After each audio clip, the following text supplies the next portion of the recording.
আর আগামীকাল বিকেলের মধ্যে নথি হস্তান্তর এসআইআর মামলায় নির্দেশ সুপ্রিম কোর্টের। আরও একবার আপনাদেরকে জানাবো, আগামীকালই বিকেলের মধ্যে নথি হস্তান্তর। মৈত্রী আমাদের সঙ্গে রয়েছেন। মৈত্রী, ঠিক কি নির্দেশ দেওয়া হয়েছে সুপ্রিম কোর্টের তরফ থেকে, অর্থাৎ এবার ডেডলাইনও বেঁধে দেওয়া হলো? এটা তো গতকালই সর্বোচ্চ আদালতের তরফ থেকে বলা হয়েছিল যে তারা এই 14 তারিখের পর্যন্ত যে সমস্ত নথি ফিজিক্যালি অথবা অনলাইনে জমা দেওয়া হয়েছে সেই সমস্ত নথিকে জমা নিতে হবে। এবার সেই সমস্ত নথি গ্রাহ্য হবে ভেরিফিকেশনের প্রসেসে। আর এবার সর্বোচ্চ আদালতের তরফ থেকে একেবারে সময় বেঁধে দেওয়া হলো ইআরও এবং ইআরওদের জন্য। স্পষ্ট করে দেওয়া হয়েছে যে 15 তারিখের আগে গৃহীত হওয়া সমস্ত নথি যেগুলো ভেরিফিকেশনের জন্য গৃহীত হয়েছে সেই সমস্ত নথি আগামীকাল বিকেল 5টার মধ্যে জমা দিয়ে দিতে হবে প্রিসাইডিং অফিসারের কাছে। এবং ইআরওদেরকে সেই নির্দেশ আজকে দিয়েছে সময় বেঁধে দিয়ে সর্বোচ্চ আদালত। বেশ,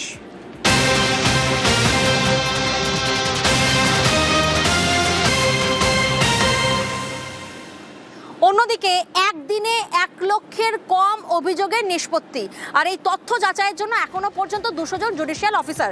এই বিষয়ে আমরা বিস্তারিত জানবো। সোমরাজ প্রতিনিধি আমাদের সঙ্গে রয়েছেন। সোমরাজ, কি তথ্য আমরা পাচ্ছি? দেখো, সোমবার রাত থেকেই জুডিশিয়াল অফিসারদের অভিযোগ নিষ্পত্তি প্রক্রিয়া শুরু হয়েছে। সোমবার রাত থেকে এই জাতীয় নির্বাচন কমিশনের তরফে জুডিশিয়াল অফিসারদের জন্য বিশেষ পোর্টাল চালু করা হয়েছে এবং সেই পোর্টাল সচল রয়েছে। কমিশন সূত্রে জানা যাচ্ছে গত 24 ঘন্টায় জুডিশিয়াল অফিসারদের অভিযোগের নিষ্পত্তির সংখ্যা 1 লক্ষের কম। অর্থাৎ গত 24 ঘন্টায় জুডিশিয়াল অফিসাররা 1 লক্ষের কম অভিযোগের নিষ্পত্তি করেছেন। তুমি জানো, সুপ্রিম কোর্টের নির্দেশে অভিযোগের নিষ্পত্তি করতে হবে 60 লক্ষেরও বেশি। কমিশন সূত্রে খবর, 60,06,075টি অভিযোগের নিষ্পত্তি করতে হবে জুডিশিয়াল অফিসারদের। কমিশনের টার্গেট যাতে রাজ্যে বিধানসভা ভোটের নমিনেশন পর্বের আগেই এই 60 লক্ষের অভিযোগের নিষ্পত্তি করা যায়। ইতিমধ্যেই 200 জন জুডিশিয়াল অফিসার তারা অভিযোগ নিষ্পত্তির কাজ করছেন, যেহেতু তারা আইডি ও পাসওয়ার্ড পেয়েছেন পোর্টালের মাধ্যমে কাজ করার। এবং কমিশন সূত্রে আরো জানা যাচ্ছে, যদি অভিযোগ নিষ্পত্তির ক্ষেত্রে ভোটারের দেওয়া নথিতে একমত যদি না হন বা হন, সেক্ষেত্রে জুডিশিয়াল অফিসাররা 1000 অক্ষরে পর্যবেক্ষণ লিখতে পারেন, যদিও সেটা বাধ্যতামূলক নয়। কিন্তু কমিশন সূত্রে জানা যাচ্ছে যে গত 24 ঘন্টায় জুডিশিয়াল অফিসারদের অভিযোগ নিষ্পত্তির সংখ্যা 1 লক্ষের কম। যদিও কমিশন আশা করছে রাজ্যে বিধানসভা ভোটের নমিনেশন পর্বের আগেই এই 60 লক্ষ অভিযোগের নিষ্পত্তি জুডিশিয়াল অফিসাররা করে ফেলতে পারবেন।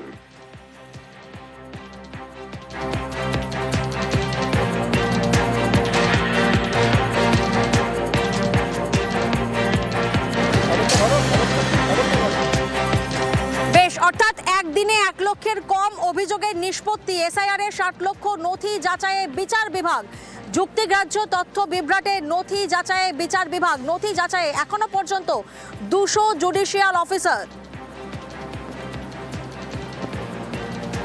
একদিনে 1 লক্ষের কম অভিযোগের নিষ্পত্তি, এসআইআর এর 60 লক্ষ নথি যাচাইয়ে বিচার বিভাগ।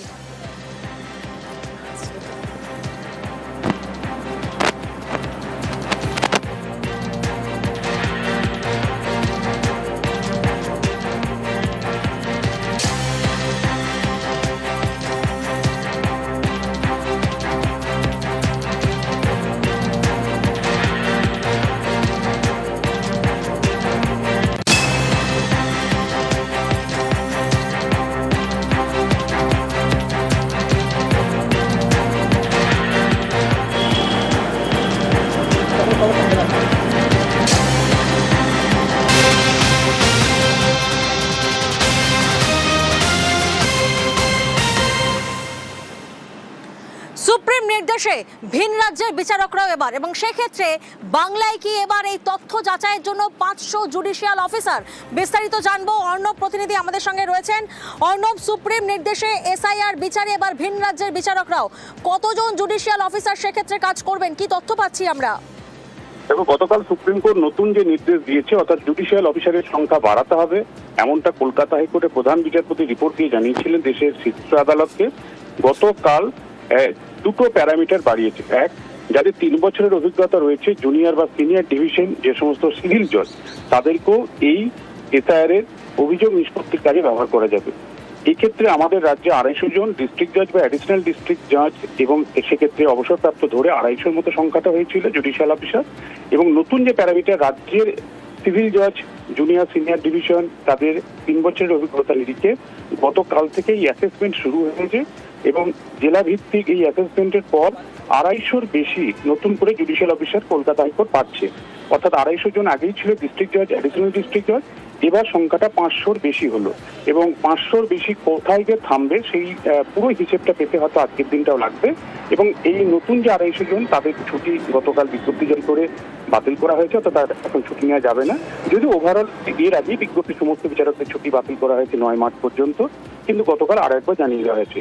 অর্থাৎ রাজ্যে যে সমস্ত বিচারকরা রয়েছেন সেই সংখ্যাটা সুপ্রিম কোর্টে দেওয়া নতুন প্যারামিটার অনুযায়ী 500 ছাড়ালো।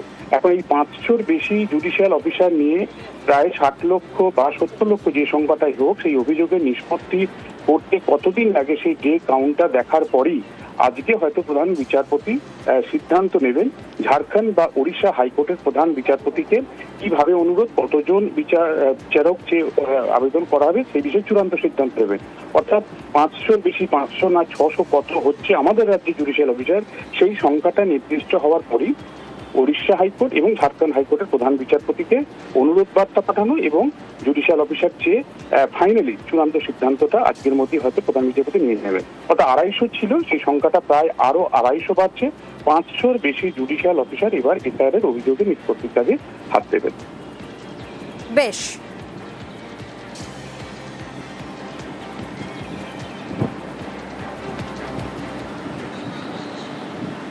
এবার কি ভোট ঘোষণার দিনই কেন্দ্রীয় পর্যবেক্ষক রাজ্যের প্রতি বিধানসভা কেন্দ্রে নজরদারি এবং তার জন্য প্রস্তুতি, তার জন্য প্রিপারেশন চলছে। আপনাদেরকে জানিয়ে রাখি 1444 জনকে প্রশিক্ষণ দিচ্ছে কমিশন। প্রতি বিধানসভা কেন্দ্রে নজরদারিতে পর্যবেক্ষক, কড়া নজর রাখবেন মনোনয়ন প্রক্রিয়ার দিকে। আগে মনোনয়নের শেষ দিন আসতেন পর্যবেক্ষকরা, আর এবার ভোট ঘোষণার দিনই কেন্দ্রীয় পর্যবেক্ষক আসার সম্ভাবনা। পশ্চিমবঙ্গ, কেরল, তামিলনাড়ু, অসম, পুদুচেরিতে বিধানসভা ভোট, 5 রাজ্যেই ভোট ঘোষণার দিন আসতে পারেন কেন্দ্রীয় পর্যবেক্ষকরা। 1444 জনকে প্রশিক্ষণ দিচ্ছে কমিশন।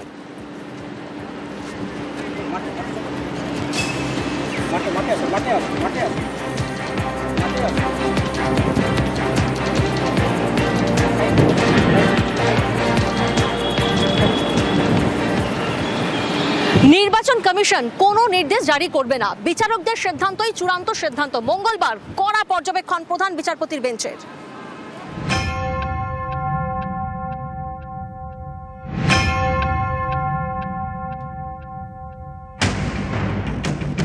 গত শুক্রবার সুপ্রিম কোর্টের নির্দেশ, পশ্চিমবঙ্গে চলা এসআইআর এর বিচারে কাজ শুরু করে দিয়েছে বিচার বিভাগ। এই নির্দেশ বেনজির। মঙ্গলবার সুপ্রিম কোর্টে ফের এসআইআর এর মামলার শুনানি হয়। বিশেষ শুনানি চলাকালীন নির্বাচন কমিশনের আইনজীবী আবেদন করেন কমিশনকে বিবেচনা করে নির্দেশ দেওয়ার অনুমতি দেওয়া হোক। সুপ্রিম কোর্ট তখন জানিয়ে দেয় নির্বাচন কমিশন কোনো নির্দেশ জারি করবে না, বিচারকদের সিদ্ধান্তই চূড়ান্ত। বিচারকদের সিদ্ধান্তই সুপ্রিম কোর্টের সিদ্ধান্ত হিসেবে গণ্য করা হবে। বলেছিলাম যেরকম নমিনেশনের 7 দিন আগে পর্যন্ত ফর্ম 6 ফিল আপ করা যায়, তখন জজ সাহেবরা বলেছেন যে একটু আমাদের পাওয়ার রয়েছে, আমরা সেটা দেখবো, যদি কোনো সমস্যা সেটা আমরা দেখবো, সেটা দরকার হলে বাড়াবো। ইলেকশন কমিশন চাইলো যে তাদেরকে ডিসক্রিপশনের পাওয়ার দেওয়া হোক, যে তাদের ডিসক্রিপশন পাওয়ার আছে, অতএব তারা যেন নেসেসারি সার্কুলার ইস্যু করতে পারে, ইনস্ট্রাকশন ইস্যু করতে পারে। জজ সাহেবরা বললেন না না, তা হবে না, কিচ্ছু হবে না, জজের কোনো ডিসক্রিপশন কোনো কিচ্ছু না, যা আছে সেদিনকার মতো যা যা ছিল সেই ভিত্তিতে সমস্ত কিছু ডিসাইড করা হবে। এদিন শুনানি চলাকালীন কমিশনের আইনজীবী আবেদন জানান 28 ফেব্রুয়ারি ভোটার তালিকা প্রকাশ করার। বলেন মনোনয়ন জমার শেষ দিন পর্যন্ত ধাপে ধাপে তালিকা প্রকাশ করা যেতে পারে। তখন বিচারপতি জয়মাল্য বাগচি বলেন, আমরা আইন জানি, মানুষের অধিকার রক্ষার জন্য প্রয়োজনে আমরা ক্ষমতা প্রয়োগ করব। পুরনো নির্দেশ মনে করিয়ে এদিন বিচারপতি জয়মাল্য বাগচি বলেন, যে নথিগুলির কথা আদালতে বলেছে সেগুলোর সবকটি আপলোড করা হয়নি অথবা গ্রহণ করা হয়নি। বিচারপতির নির্দেশ 14 ফেব্রুয়ারির মধ্যে জমা পড়া আধার কার্ড, মাধ্যমিকের অ্যাডমিট কার্ডের মতো নথি গ্রহণ করতে হবে। এরপর আইনজীবী উপাধ্যায় আদালতে বলেন, পশ্চিমবঙ্গে সীমান্তবর্তী এলাকায় ভুয়ো আধার কার্ড জমা দেওয়া হচ্ছে। বাংলাদেশে অনুপ্রবেশকারী এবং রোহিঙ্গারা চিহ্নিত হলে তাদের কাছে বাংলা থেকে তৈরি হওয়া আধার কার্ড পাওয়া যায়। বিচারপতি জয়মাল্য বাগচি তখন বলেন, এটা আমাদের প্ল্যাটফর্ম নয়, যদি সত্যি এমন হয় তাহলে সলিসিটর জেনারেলকে বলুন জনপ্রতিনিধিত্ব আইনে বদল আনতে। তিনি আরও জানিয়ে দেন 14 ফেব্রুয়ারির মধ্যে জমা পড়া সব নথি গ্রহণ করতে হবে। আগেই বলা হয়েছিল প্রাপ্তি স্বীকারের রসিদ দেওয়ার কথা, সেটা ভুয়ো হলে ইয়ারোরা জানাবেন। ভুয়ো রসিদ কিনা বোঝার জন্য বিচারকরা যথেষ্ট অভিজ্ঞ। নিউজ 18 বাংলা। জটিল থেকে জটিলতর প্রক্রিয়া পার হয়ে এখন জটিলতম অবস্থায় এসআইআর। সুপ্রিম কোর্টের বিশেষ শুনানি হয়েছে, সেই বিশেষ শুনানির পর কোথায় কোথায় সমস্যা হতে পারে, কি হতে পারে, দেখুন নিউজ 18 বাংলার বিশেষ রিপোর্ট।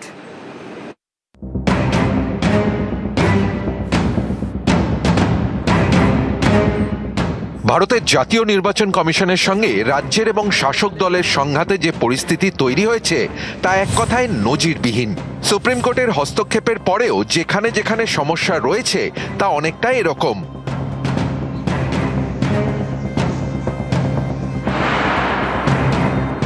সুপ্রিম কোর্টের নির্দেশে এবং কমিশনের ইচ্ছায় 28শে ফেব্রুয়ারি ভোটার তালিকা প্রকাশিত হবে।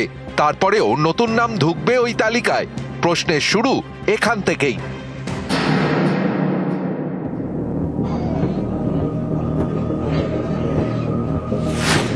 আইন অনুসারে মনোনয়ন জমা দেওয়ার দিনই চূড়ান্ত ভোটার তালিকা প্রকাশ করে ফেলতে হবে।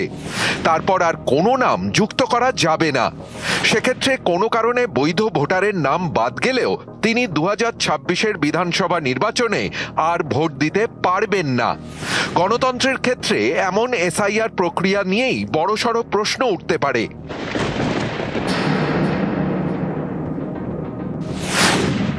ইতিমধ্যে যাদের নাম বাদ গিয়েছে তাদের ক্ষেত্রে কি হবে? অর্থাৎ বিচারকদের দায়িত্ব দেওয়ার আগে লজিক্যাল ডিসক্রিপেন্সিতে যে প্রায় 10 লক্ষ নাম বাদ গিয়েছে তাদের কাগজপত্র কি আবার পরীক্ষা হবে? সেই প্রশ্নের উত্তর মিলছে না। সেক্ষেত্রে নাম বাদ যাওয়া কেউ বঞ্চনার অভিযোগে আদালতের দ্বারস্থ হলে কি পুরো প্রক্রিয়া বন্ধ হয়ে যাবে?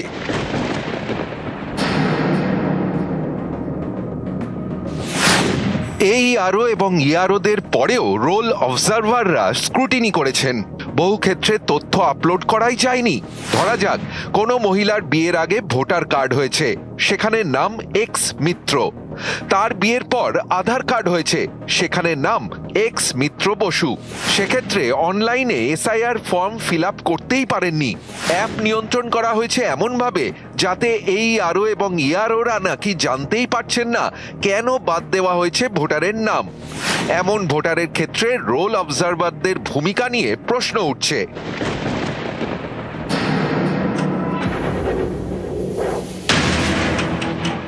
সুপ্রিম কোর্টে দেওয়া তথ্য অনুসারে ভোটের আগে কোনোভাবেই এ রাজ্যে সব স্ক্রুটিনি করা সম্ভব নয়। সেই কারণে ঝাড়খণ্ড এবং ওড়িশার বিচারকদের এই কাজে নিয়োগ করা হোক। সেক্ষেত্রেও ভাষা এবং সংস্কৃতিগত সমস্যার বিষয়টি আদালতে তোলা হয়েছিল, কিন্তু পরিস্থিতির সাপেক্ষে সেই আপত্তিতে গুরুত্ব দেওয়া হয়নি। এবার সেই বিচারকদের কোনো ভুল হলে তার দায় কে নেবে? আপাতত সেই প্রশ্নের উত্তর নেই। সংবিধান স্বীকৃত ক্ষমতায় বলীয়ান দেশের নির্বাচন কমিশনের কাজে এবার সরাসরি হস্তক্ষেপ করল দেশের সর্বোচ্চ আদালত। শুধু তাই নয়, এতদিন কমিশনের তরফে যে কাজের জন্য নিয়মিত সাসপেন্ড, বরখাস্ত, জেলে পাঠানোর হুঁশিয়ারি দেওয়া হচ্ছিল তা এবার ভোতা। বিচারকদের বিরুদ্ধে কোনো ব্যবস্থাই নিতে পারবে না কমিশন। নিউজ 18 বাংলা।